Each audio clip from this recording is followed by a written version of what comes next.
Heart-shaped kisses. I really miss my missus. 666. Evil bitches want my riches. My name's Harley Neville. Welcome along to the Guy and Harley Skype Special podcast.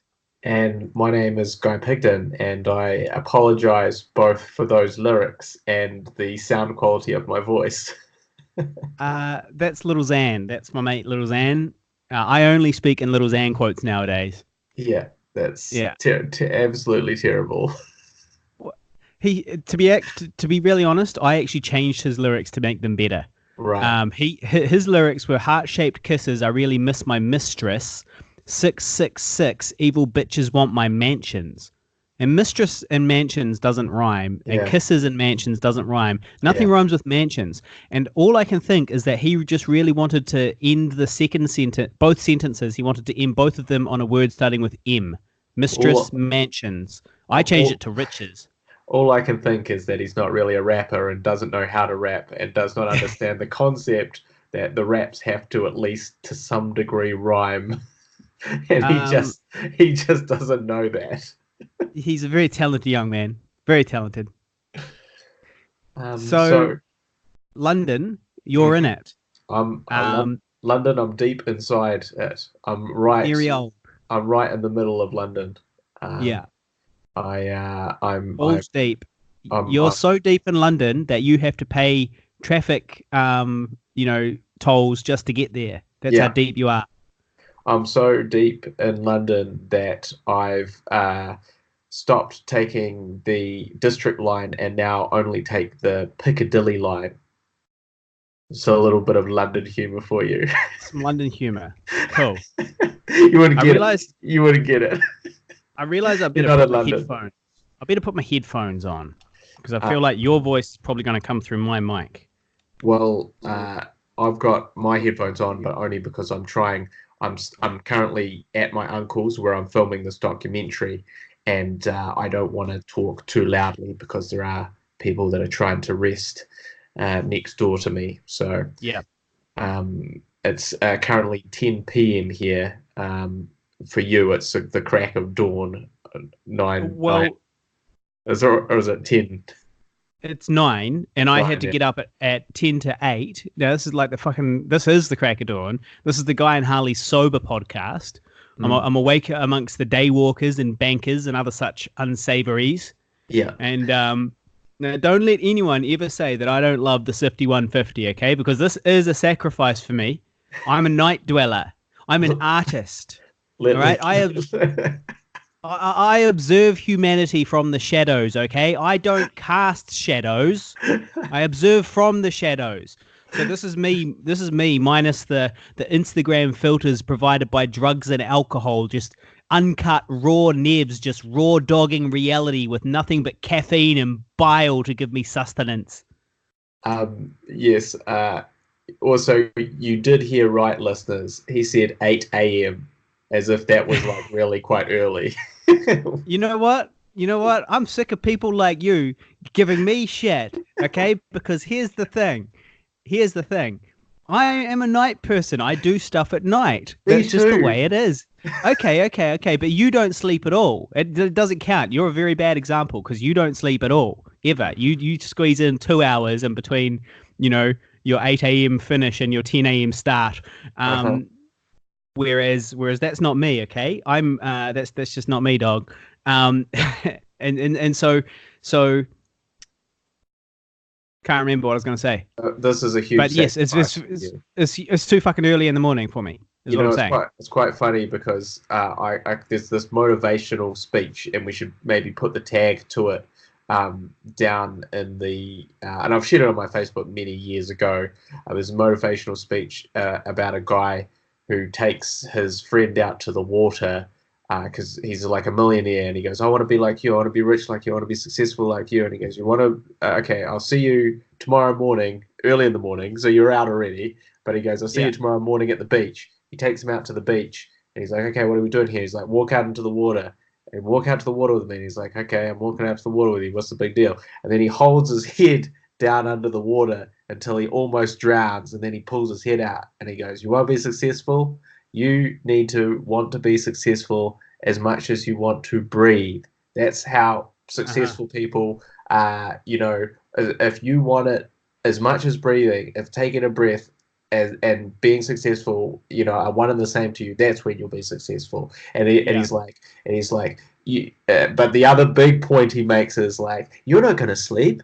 There's going to be no sleep for you. Like, sometimes you might go 1, 2, 3 days without sleep, but you just forgot because you're so busy chasing your dream that you just forgot to sleep. All these other people that don't really want it, they'll be getting up late. But you'll be getting up early. You'll be sacrificing your sleep for your dreams because that's what you have to do. And I was like, Harley's out. Harley is 100% out. Harley's got it dusted. Harley's gone. And yet here Harley is at the crack of dawn proving you wrong doing the podcast for the Sifty 150.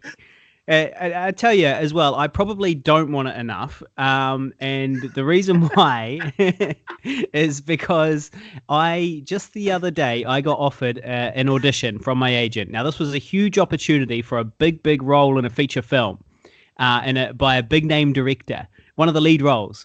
And it was like Thursday or something, and I had heaps and heaps of work on, and then the Wednesday was the audition was this week. And I was like, okay, cool, sweet, I can make that work. I'll squeeze it in. I'll make it work. I've had an insane week at work, but I'll figure it out because I want it. I want it bad. And then as much as breathing. Exactly. But then I read the description a little bit closer, and it said I had to have a 1924 Montana accent. And I was like, fuck it. I can't do a Montana accent. My American accent is very questionable. And so for me to be able to get the performance and all the, learn the lines, get the performance and learn the accent before the audition was due, it seemed a bridge too far for me. So I called up my agent and cancelled it. I was like, nah, thanks, but no thanks. See you later. I don't need it. I don't need this big major role in a big major film with a big major director. Don't need it. It's quite funny because accents are your Achilles heel as an actor. Accents are your Achilles heel, by your perfect Australian, of course. But accents, accents are your Achilles heel, which absolutely. Some would say is a vital, if not crucial, part of being an actor, especially if you're a New Zealander and you're like, sorry, don't do them. Sorry about that. No, but I do them. It just normally takes, a whole bunch of effort and stress to get to a point, where the audition is okay. Yeah. And then 9 times out of 10, unless it's Australian, I don't get the role anyway. I've never landed a role with a foreign accent. And so really the issue is that I don't perform enough. If I was performing all the time, it wouldn't be a big deal. But because I perform once every 6 months, or something, I'm not really like, flowing, and it's not easy. So yeah, I cancelled to reduce the stress in my life. My life's too stressful. My life's too stressful, guy. You don't want it. You're 100% one of those people sleeping in right now. Yeah. Well, look, I do night stuff. This is why it's annoying. Like, come on, man. You're all these day people that they're like, oh, 8 a.m. Oh, that's not even early, and it's like, well, it is early if you spent all of last week finishing work at 4 a.m. That adds up. Yeah, I've got my first What Now this Sunday as well, which is a famous kids TV show that I'm working on as a contractor behind the scenes, putting graphics on the show, and I've got to be there at 6 a.m., which is part of the reason. My main motivation for being here and talking to you today, Guy, is for the love of the Sifty 150. Mm-hmm, I just love those guys. I just absolutely love them. But as a secondary, objective is that I want to get my body clock kind of right, because I need to be able to go to sleep tomorrow night in time to get up at 4 in the morning. I'm getting up at 4 to be ready by 5 to drive there by 6 for the show, which is at 8. So it really has nothing to do with me. It's because I love the Sifty 150. It's nothing to do with you. It's just the Sifty 150. Yeah. So speaking of you, Yes, You are in London to shoot a documentary about multiple system atrophy, I am. and which your uncle is suffering with. And so, what's going on with all that? How's all that going? Well, we called on the 5150, to contribute, and many of them did, and $1,540 was raised, which was really awesome. And now, just recently, the new news is that also a charity has come on board that are going to contribute some money as well. So that is all signed and inked, and official. So an American charity called Defeat MSA, is also going to be giving some money for primarily the post production, which is really fantastic because Uh, are you are you yeah, allowed to say how much it is, or is that confidential information? I'm not really sure, so I won't at this stage. Fair Um, call. but essentially, they gave me a big chunk of money, which is really good because I think the thing that I probably get tired of the most is I don't mind asking people to work for free, but I don't, for some reason, I do have an issue with always asking our post production people to work for free. Mm, Um, like I feel like I don't know why I'm more bothered by that than I am than say, hey, come and shoot for a day. mm. Um, I can't really tell you explain why that is. They're both the same thing. You're both asking for someone's time for nothing, but I just feel like I don't know. It seems more arduous for post production people. Well, I Um, know what it is. It's that, yeah, it's that post production is weeks and weeks of work and is slow and probably not really that fun mm, and isn't good networking. You're working for free, but you're not like networking with anybody like you would be if you're working for free on a set. So yes, it sort of seems like they get less out of it than somebody who's helping out on set. I think that's It, probably true. Yeah, and so in this case, I'll be able to pay those people. So that's cool. That's a uh, unique position for us. yeah, yeah, But there is a lot of footage. So I've been filming for, I guess, I think 12 days of the time that I've been here. yeah. Um, and that is most of the time at least an hour's footage per day. Mm. So that's 12 hours of footage at least, but oftentimes I've filmed more than that. So it's been pretty intense. It's been pretty hectic. I've been sort of, bar a couple of days. So I sort of filmed for a block and then I went away because they had an Airbnb guest staying in this room where I'm staying. And then I came back and have continued for my second block, which is about to finish because tomorrow is my last day here and I'm leaving in the evening. So Mm. I'll be sort of filming tomorrow morning. That will be the last filming that I do in London. And then I'm going to pack everything up and try and I don't know what I'm going to do. I'm giving most of the extra gear to my girlfriend to try and sell back again over here. Mm.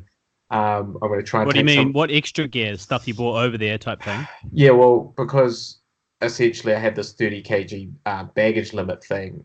Yeah, There was stuff I couldn't bring, so I couldn't bring a tripod. I couldn't bring light stands. I did inquire with your friend Tommy, who dropped the ball yeah.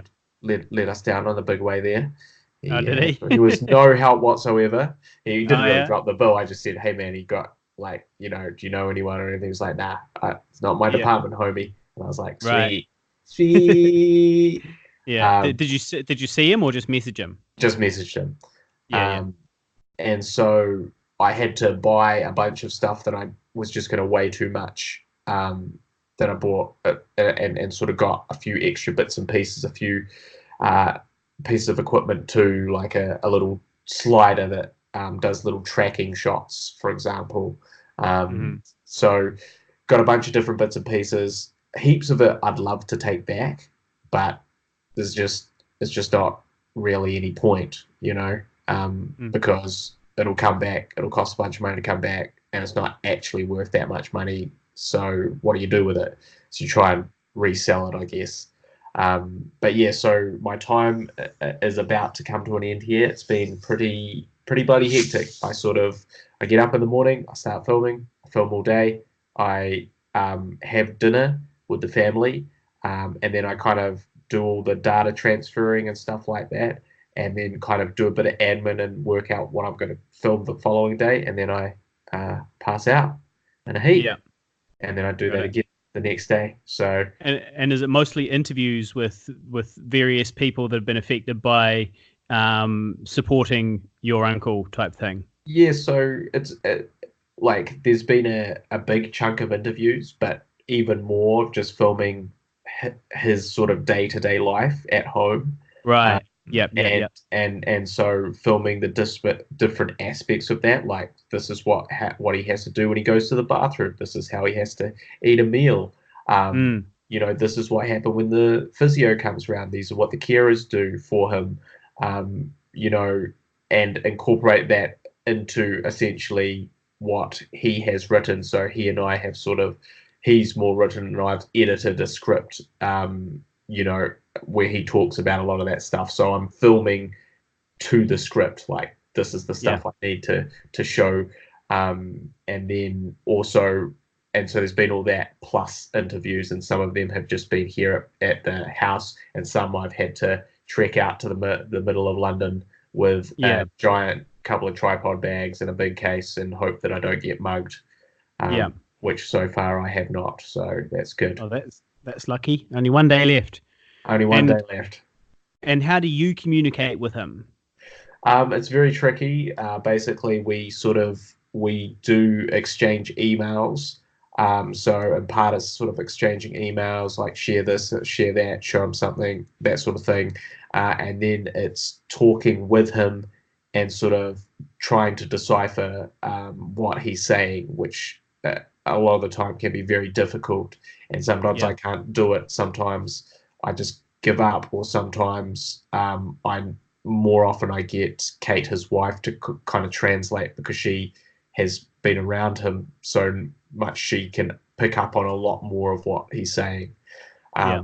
So sometimes I'll get her to translate, and then also like it's easy when you're presenting yes or no choices.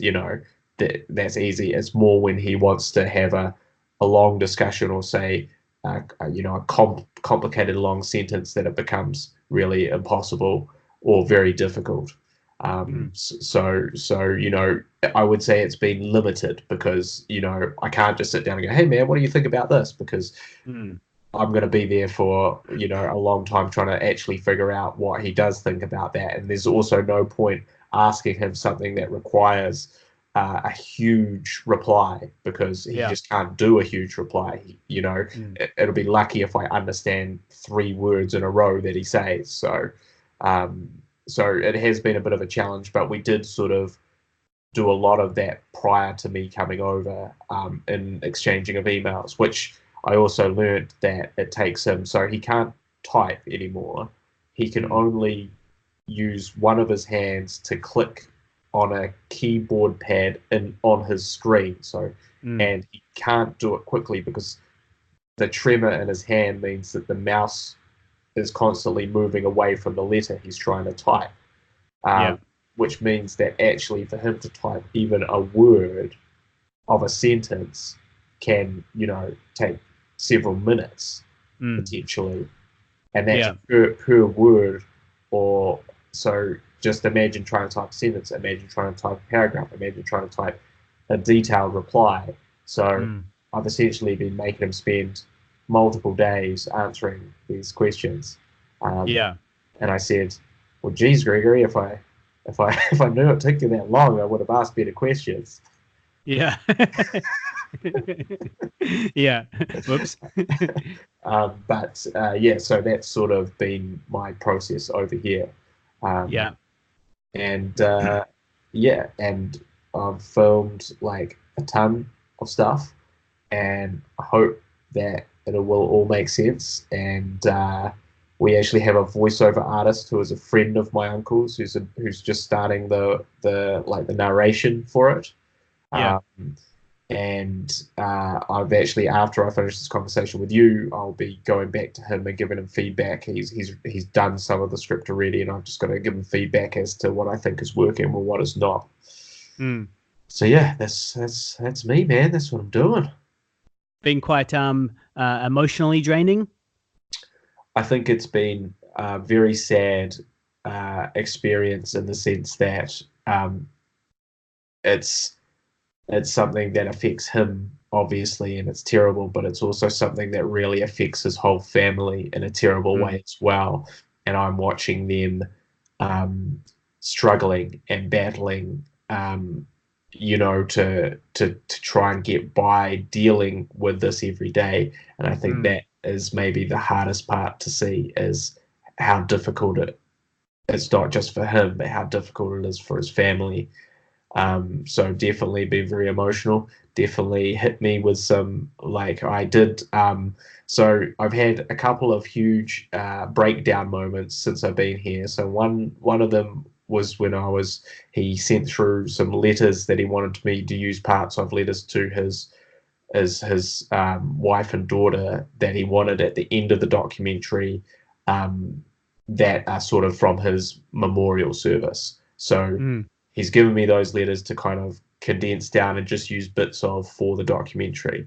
So when I read those, I was a blubbering wreck, because they were just so sad and so touching as well, and so heartwarming, but just incredibly sad. So I cried multiple times trying to edit those down. And then the other time I had a big breakdown, unfortunately, was when I was interviewing someone. So a couple of times in these interviews, someone said something and it's got me, and I've gone, okay, could you please now talk about his teaching or something? I've gone through it, but unfortunately, we'd actually finished the interview, and this is a total stranger, I might add. This is not like someone that I have some type of rapport with. But he was asking me essentially why I was doing the documentary, and, what was the point in it, basically. And I just started talking about my uncle, how much I admired and respected him, how much he had helped me, when I came over here, when I lived here in London, when I was 19. And then I sort of started saying, like, well, and it's really hard because you feel like you can't do much, but this is a small way in which I can. And then when I for some reason, obviously I've been trying to suppress my emotions because I can't be crying in front of them all the time. That's not good for anyone. That doesn't help anyone. If I'm in tears just going, I'm sorry guys, I'm just so upset by everything I'm seeing here. But for some reason, like, as I was saying that, I just uncontrollably started crying in front of this guy who was just like, this is really. I didn't say it, but I can sense that he was sort of like. I mean, of course, he was empathetic to my situation, but it was also kind of like really putting him on the spot of this grown, hairy, very hairy, mulleted man, this hulking, mulleted man, sobbing across from him, just going, I'm sorry, but I can't do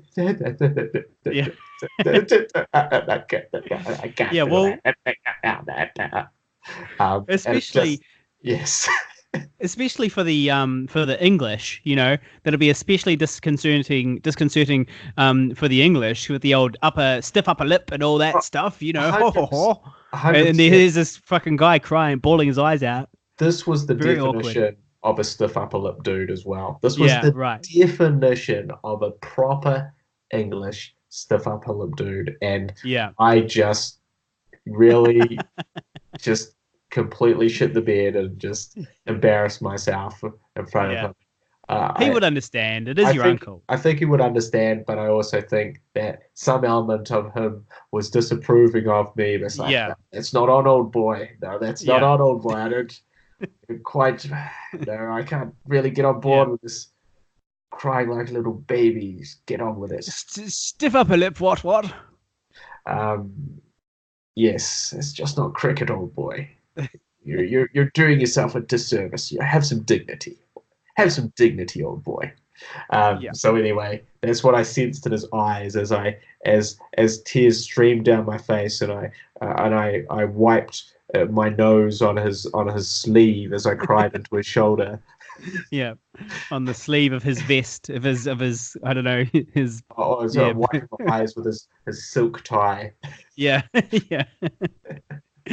Yeah. All right, well good update. Now I need to go to work. Mm. So we'll have to wrap this little update up, but this is just a little bonus episode. We'll still do a proper debrief when you get back, when you're back and you're settled in. Bad news for you. I'm working all day on the day that you arrive back here. I'm doing two separate jobs. I start at 6 a.m. for one job, the aforementioned What Now, and I finish at 10 a.m. and then I go. I think I start at 1 p.m. for my other job, a different graphics job for 8 hours, doing that as well, and I'll finish it around 8 or 9ish that night type thing.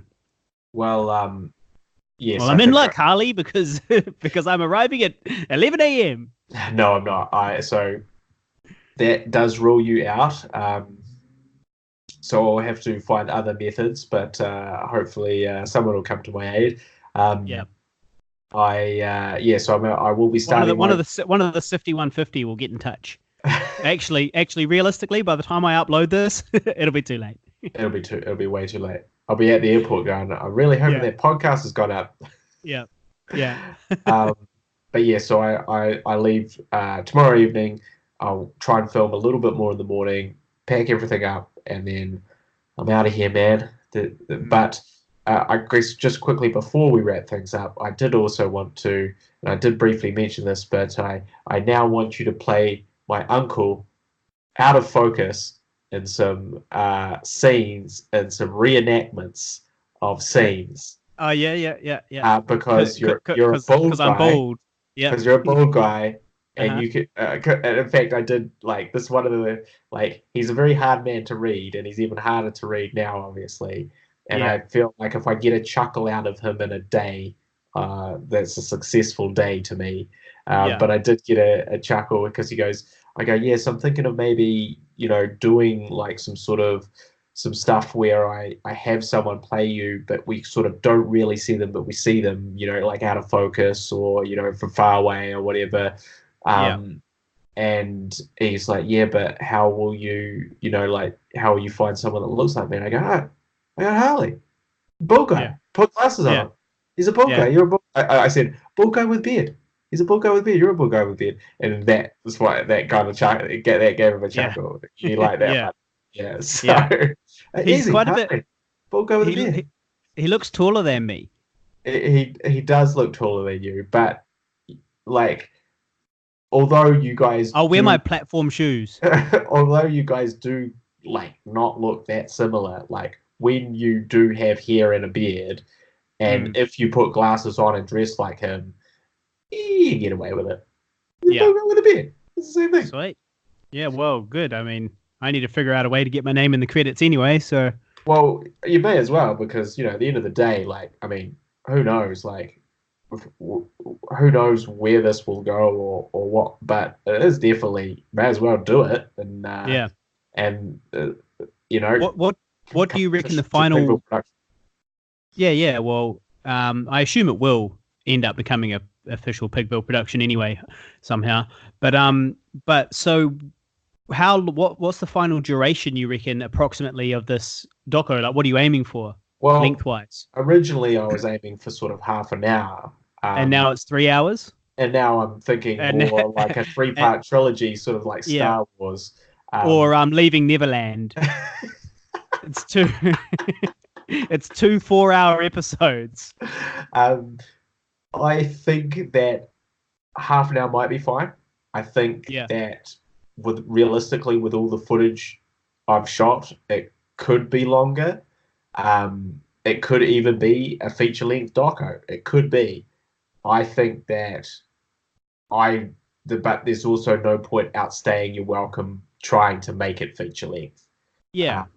And so it's really just a case of finding the most interesting bits, finding the best way to tell his story, and seeing where that sits. I think it'll be 30 to 40 minutes could be a little bit longer. Like I said, I did shoot a lot of interviews, but that's sort of my rough sort of target. And hey, if it ends up longer and good, that's all good. And likewise, if it needs to be shorter, that's fine too. Yep. I'm with you, homie. All right. Well, I better go. But good catch up, and thanks to the Sifty 150 for tuning into this little update. And we'll be back sometime soon with an official follow up debrief once Guy gets back. But for now, yeah. Well, I just want to for now, Sifty 150. I'm out, and Guy's gonna say what? Thank you to everyone that did donate and that has supported or shared the link or whatever, because it's been awesome. It's meant that I haven't gone bankrupt on this trip like I 100% thought I was going to. This is the first time I've left London not horrifically in debt.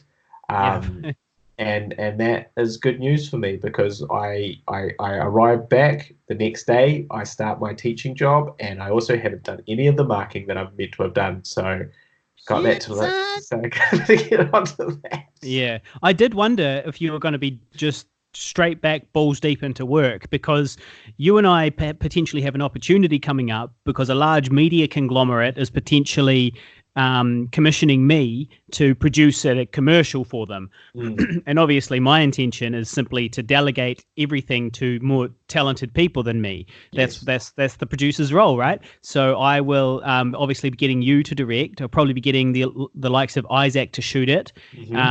And so it's all got to line up. It's all got to line up with schedules and so on, if this ad comes through and if it actually happens.